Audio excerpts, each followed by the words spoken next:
right, so we're walking back, day 4 of round 2 of Ask Father.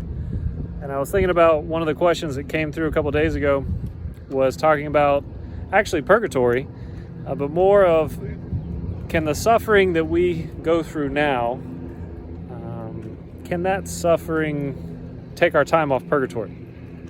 Which is a good question, and I can understand that. But sometimes we have to realize the purposes or come back to the origin of the purposes of things.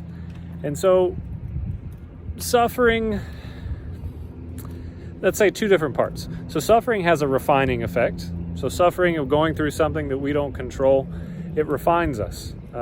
It's like the scriptures refer to it as like a precious metal as through fire. So, you take a precious metal and you put it through fire and it burns away all the impurities. And so you become closer to that perfection. And for us, that is Christ. So as we suffer and give that to Christ and be in his suffering, then we burn off some of those impurities. Instead of giving into ourselves, we begin to give of ourselves in this time of suffering. And when we suffer well, then we refine and we become more like Christ.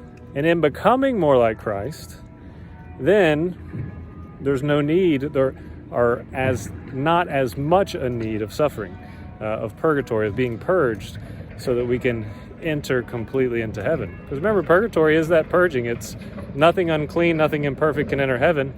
And the consequences of our sin over time have twisted our soul in some way, shape, or form. And so now, through this suffering, suffered well, as we hear in the scriptures, now we have become closer to Christ. We have returned to that image and likeness of Christ. Now, the other part is that suffering can be salvific. It can be redemptive. So St. John Paul II, he wrote that encyclical, Salvifici Doloris, kind of the salvific suffering. And you can not only let it be refining, you can let it be efficacious. You can offer your suffering. Offer it up. Somebody says you're going through something, I just offer it up. Well, really, part of it's true. St. Paul and what John Paul II is talking about is St. Paul saying that I am completing in my flesh what is lacking in Christ's sacrifice. Not that Christ's sacrifice was missing something, but that now I join myself to him in my suffering.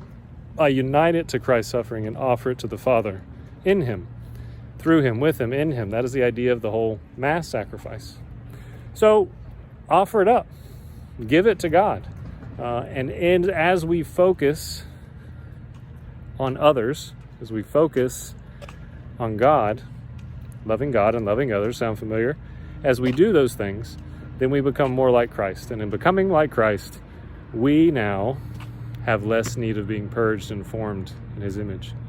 So I encourage you in these days, do those things. Offer it up. And yes, the more we offer it up, the more we suffer well, then there's less need of purging and more need of partying with God in heaven. All right, we'll see you tomorrow at 5.